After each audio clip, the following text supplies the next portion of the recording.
Gosto um pouquinho mais. Aí.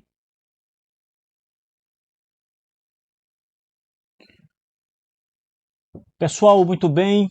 Nós vamos dar continuidade às nossas aulas sobre o Catecismo Ortodoxo de Hércules Collins, de 1680. Hoje, a nossa aula será gravada aqui do estúdio CHTB. Aliás, várias aulas deste curso serão gravadas aqui no estúdio CHTB, enquanto que outras serão gravadas diretamente da Igreja Batista Bom Samaritano, a sede da Igreja Batista Bom Samaritano em Teresina, Piauí. Então, não se preocupe se você tiver aulas em cenários diferentes, é porque algumas serão realmente aqui no nosso estúdio e outras na sede da igreja.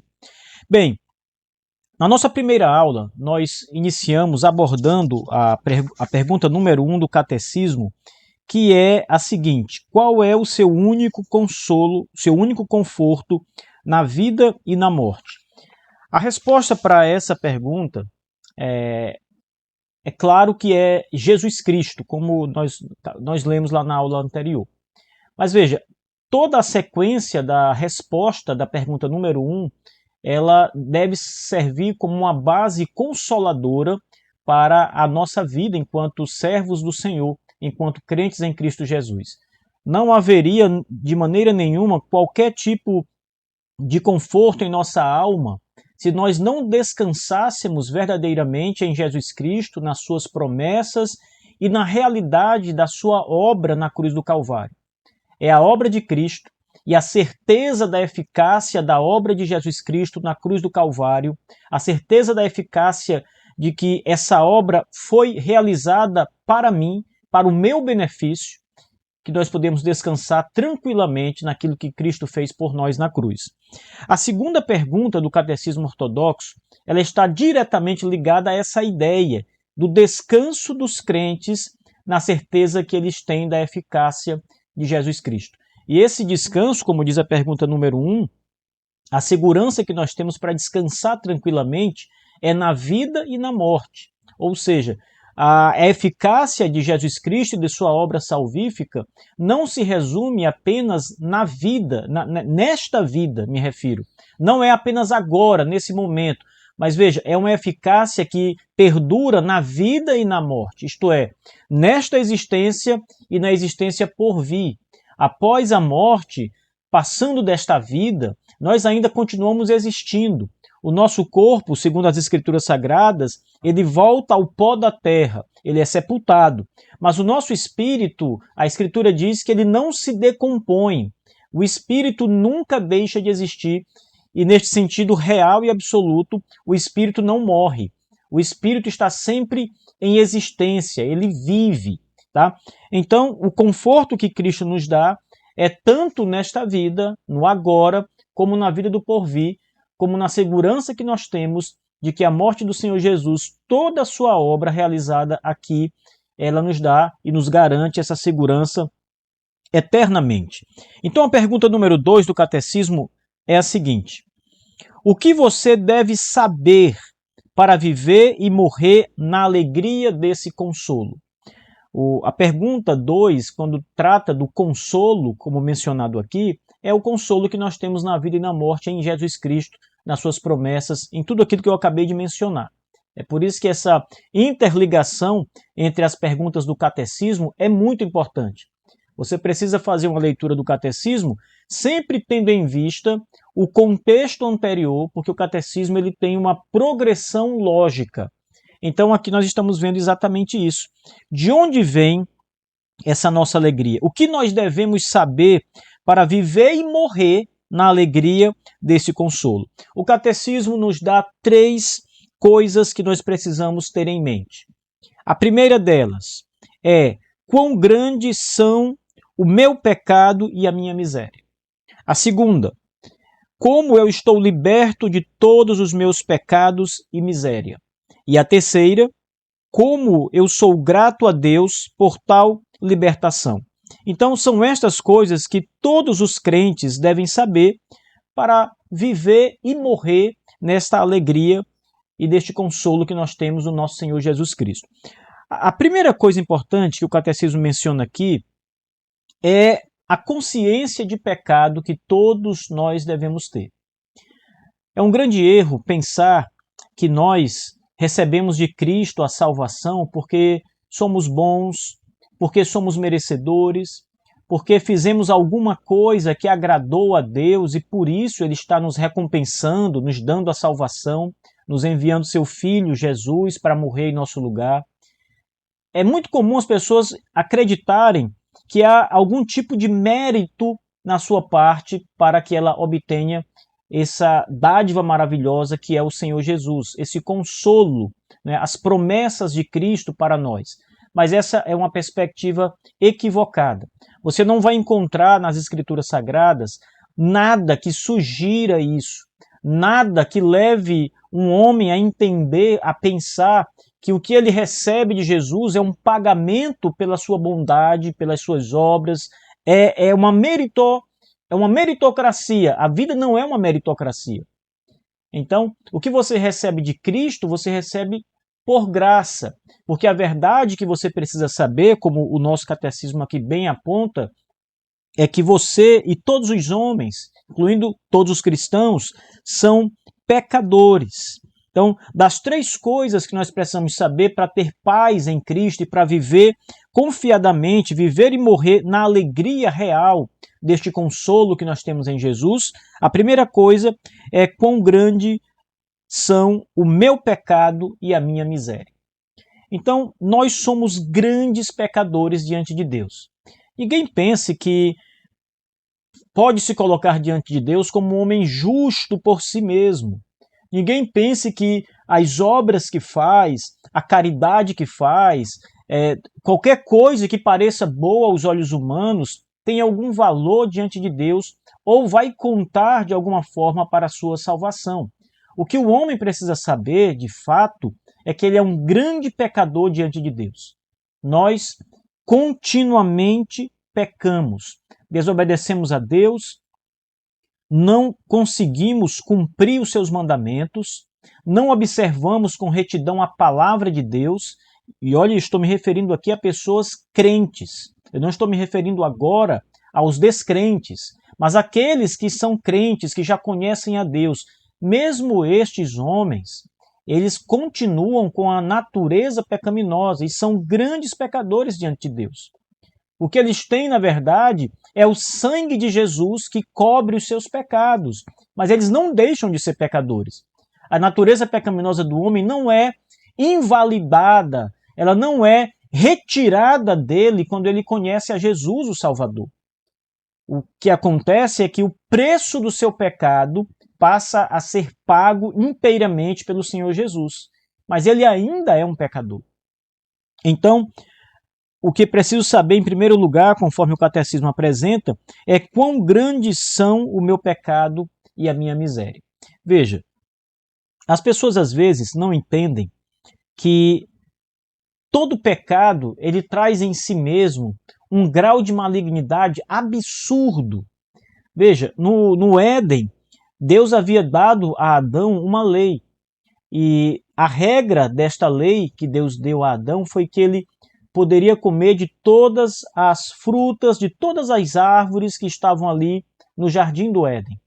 Mas de uma das árvores, a árvore do conhecimento do bem e do mal, Adão não poderia comer. O casal, Adão e Eva, não poderiam comer aquele fruto, mas poderiam comer de todos os outros frutos.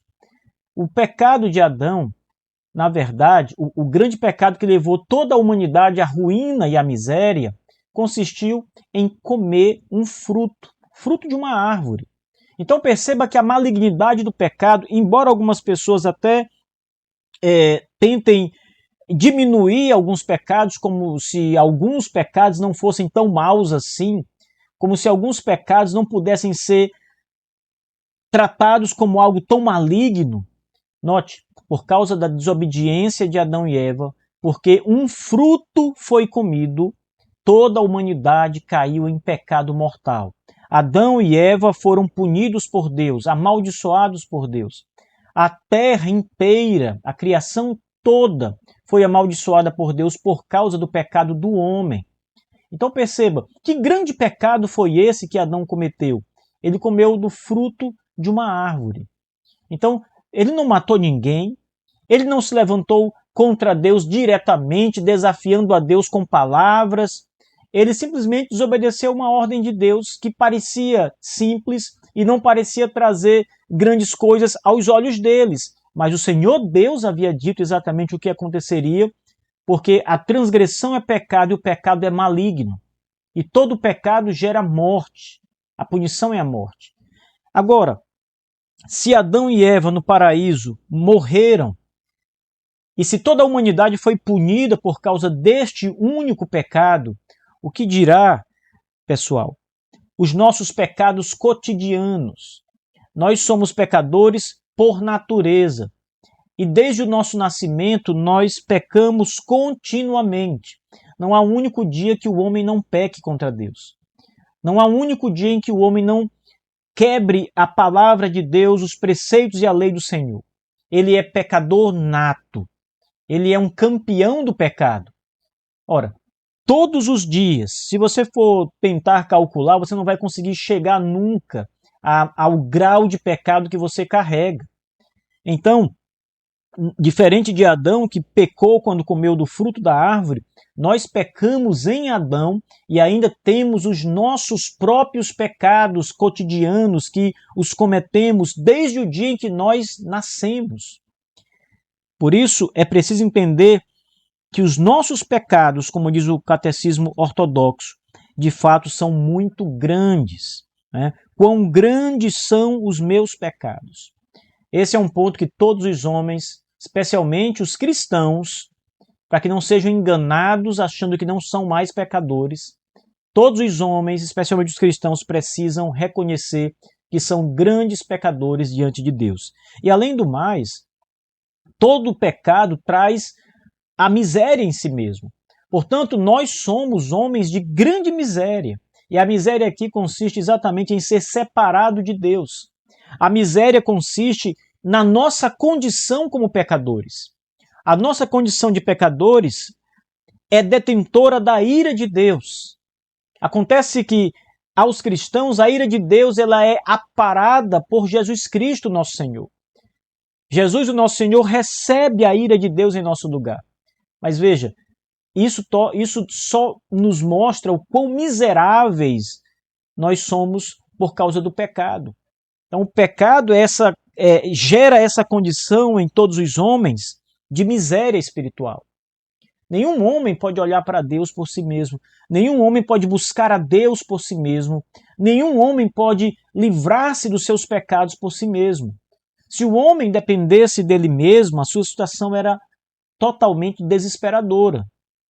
É por isso que essa é a primeira parte que o Catecismo Ortodoxo nos apresenta.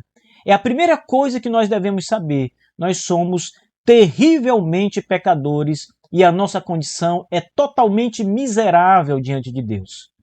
A segunda coisa que devemos saber é que nós somos libertos de tudo isso por causa do nosso Senhor Jesus Cristo. Por isso o Catecismo diz, em segundo lugar, como eu estou liberto de todos os meus pecados e miséria. Ora, a nossa condição, como vimos na primeira situação, é totalmente desesperadora, terrível, e nós somos miseráveis diante de Deus. Não há nada que nós podemos fazer por nós mesmos. Portanto, só Deus pode fazer algo por nós. E Ele fez ao enviar o seu único Filho, nosso Senhor Jesus Cristo, para morrer naquele madeiro maldito em Jerusalém, para pagar todo o preço do nosso pecado. E é exatamente essa condição que deve trazer alento, alegria ao nosso coração. Saber que a nossa condição terrível, ela foi superada por causa da obra de Jesus Cristo no Calvário. E agora nós estamos libertos de todos os nossos pecados. O apóstolo Paulo, quando escreve sua carta aos Romanos, ele diz, agora nenhuma condenação há para os que estão em Cristo Jesus. Veja, o que Paulo diz é algo muito sério e deve ser tomado por nós, os cristãos, como algo muito alentador, que deve trazer alegria profunda ao nosso coração, alegria e gozo real ao nosso coração. Não há condenação para nós. Porque os nossos pecados, os nossos verdadeiros pecados, os nossos pecados reais, cotidianos, todos eles, Jesus Cristo, ao ir para a cruz do Calvário, leva sobre si. Ele paga o preço do pecado. E lembrem, o preço do pecado é a morte. Cristo morre em nosso lugar. Cristo morre por causa dos nossos pecados. Cristo paga o preço dos nossos pecados. Essa é a grande realidade que está embutida nas palavras do apóstolo Paulo. Nenhuma condenação há para os que estão em Cristo Jesus. Não há condenação para os cristãos.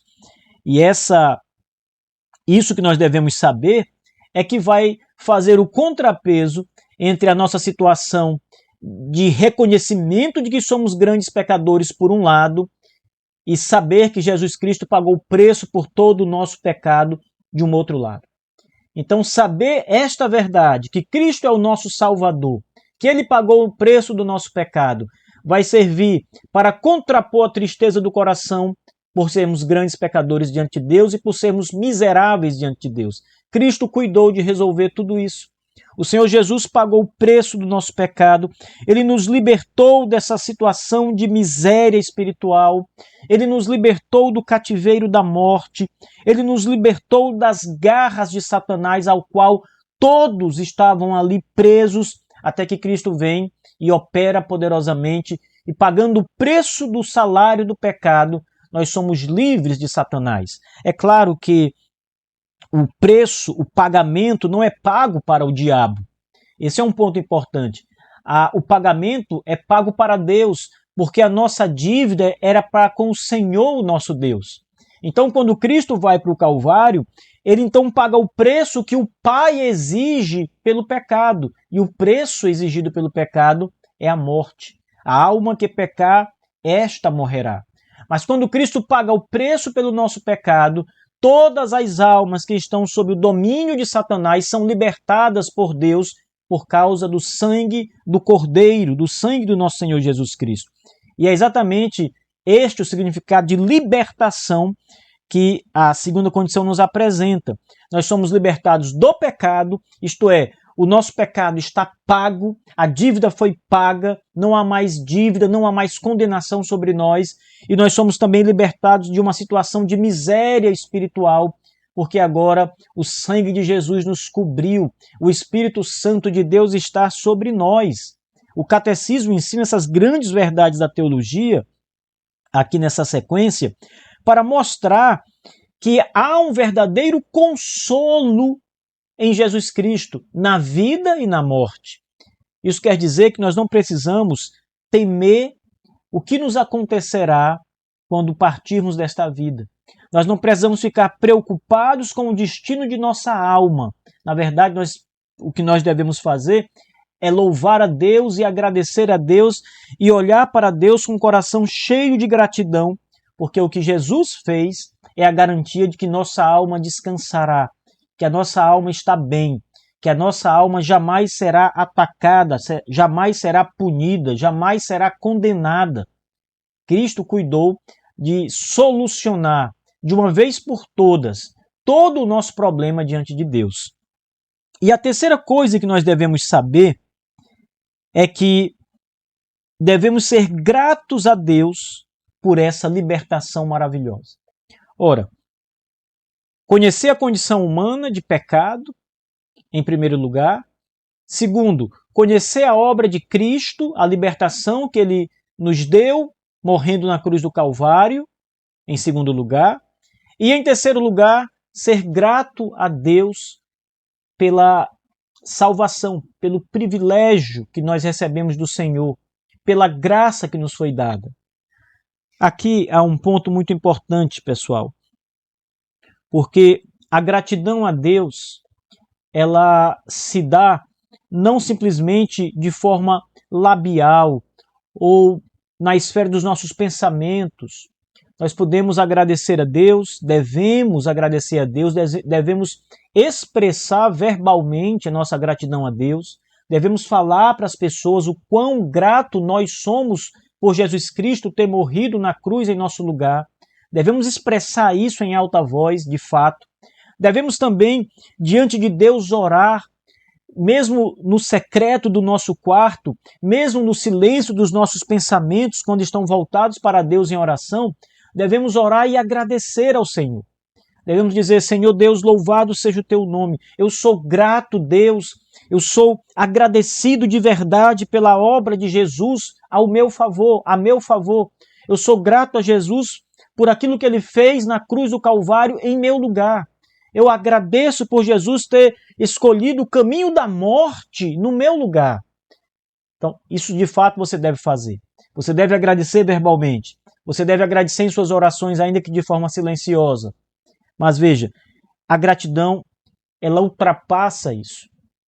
A gratidão a Deus verdadeira, ela é demonstrada através da nossa obediência ao Senhor. É quando nós obedecemos a Deus e estamos dispostos a ouvir a palavra de Deus e guardá-la em nosso coração. Estamos dispostos a cumprir os mandamentos, a viver como Deus nos ordena em sua palavra, a empregar a nossa vida ao serviço do Senhor, a viver conforme as Sagradas Escrituras. Esta é a maior de todas as formas de agradecer a Deus por aquilo que foi feito para nós, pela obra de Jesus em nosso lugar. É muito contraditório alguém agradecer a Deus de forma verbal e, na prática, você desobedecer a Deus em todas as coisas. Na prática, você não está disposto a se sujeitar ao Senhor. Então, isso é uma contradição prática. É como alguém que diz que ama uma pessoa, mas ao mesmo tempo ele não se manifesta para fazer nada para aquela pessoa, para ajudá-la em uma situação em que ela precisa de socorro. Você simplesmente diz: olha, eu amo demais você, mas não faz nada para ajudá-la numa situação de necessidade. É exatamente isso. É muito fácil você abrir a sua boca e começar a dizer então que ama a Deus, que agradece a Deus por Jesus Cristo, né? Louvar a Deus por aquilo que foi feito e ao mesmo tempo não estar disposto a se submeter ao Senhor que te salvou, a ouvir a sua voz e obedecê-la, a cumprir sua palavra. Mesmo numa condição de homem pecador e de homem que é guiado ainda por uma natureza pecaminosa, inclinado ao pecado, lembre, todos os cristãos, nascidos de novo, têm o Espírito de Deus em sua vida. E esse Espírito opera, e esse Espírito produz fruto de arrependimento. Esse Espírito é o Espírito de Cristo, assim a Bíblia o chama. Então, como tal homem que tem o Espírito de Cristo, que nasceu de novo, e diz ser grato a Deus pela obra salvadora, redentiva de Jesus no Calvário, pode ainda, numa situação como essa, de gratidão, viver de forma a não se conformar com a palavra de Deus? Ou seja, viver em obediência a Deus. Que tipo de amor é esse que não se submete ao seu Salvador? Portanto, o que nós devemos saber para viver e morrer na alegria do consolo que nós temos em Cristo é conhecer primeiro a nossa condição de homens pecadores e miseráveis. É saber que Jesus Cristo já nos libertou dos nossos pecados e da nossa miséria, morrendo na cruz do Calvário, derramando seu sangue em nosso lugar. E ser gratos, verdadeiramente gratos ao Senhor, pela obra que Jesus, de graça, realizou por nós, morrendo por nós. E a gratidão, ela se revela por meio dos atos de obediência de nossa parte. Isso é o que o Catecismo nos ensina de maneira muito clara, como sendo as 3 coisas que nós devemos saber e fazer para agradecer ao Senhor, o nosso Deus. Bem, o Catecismo, ele apresenta em cada uma desses três pontos aqui, as referências bíblicas que são importantes para que o estudante leia e se aprofunde no entendimento delas. Mas eu gostaria de mencionar especialmente aqui as referências em relação, não todas, apenas algumas delas, em relação ao terceiro ponto, ou seja, ser grato a Deus pela libertação que nós temos em Cristo. Mateus capítulo 5 e verso 16, conforme apresentado aqui, diz assim: ouçam. deixai a vossa luz brilhar diante dos homens, para que vejam as vossas boas obras e glorifiquem a vosso Pai que está no céu. Aqui, o que chama a atenção nessa passagem é que os cristãos que vão viver neste mundo, eles viverão em gratidão a Deus. E a forma real de demonstrar um coração que foi nascido de novo, um coração regenerado, é na prática das boas obras. E a prática das boas obras, segundo as Escrituras, são aquelas que somente os regenerados podem fazer. São as obras aprovadas por Deus. São as obras que são feitas segundo Deus, com a inclinação do Espírito Santo às coisas de Deus. Mas uma outra passagem interessante que o Catecismo também nos cita está em Romanos capítulo 6, verso 13. Aqui o texto diz o seguinte, eu vou ler 3 passagens hoje aqui para vocês. Romanos 6, verso 13, diz assim, ouçam. Nem tampouco apresenteis os vossos membros como instrumentos de injustiça ao pecado, mas apresentai-vos a Deus como os que são vivos dentre os mortos e os vossos membros como instrumentos de justiça a Deus. Aqui o apóstolo Paulo ele está orientando a igreja a levar uma vida de santidade e piedade, para que o seu corpo não seja contaminado de forma a viver para o pecado, como antes. Ele chama aqui de viver de modo injusto, ele usa essa expressão, nem tampouco apresentei vossos membros como instrumentos de injustiça ao pecado. Não é assim que o cristão deve viver. E a maneira de agradecer a Deus, de ser grato a Deus, é vivendo em conformidade com aquilo que Deus ordena.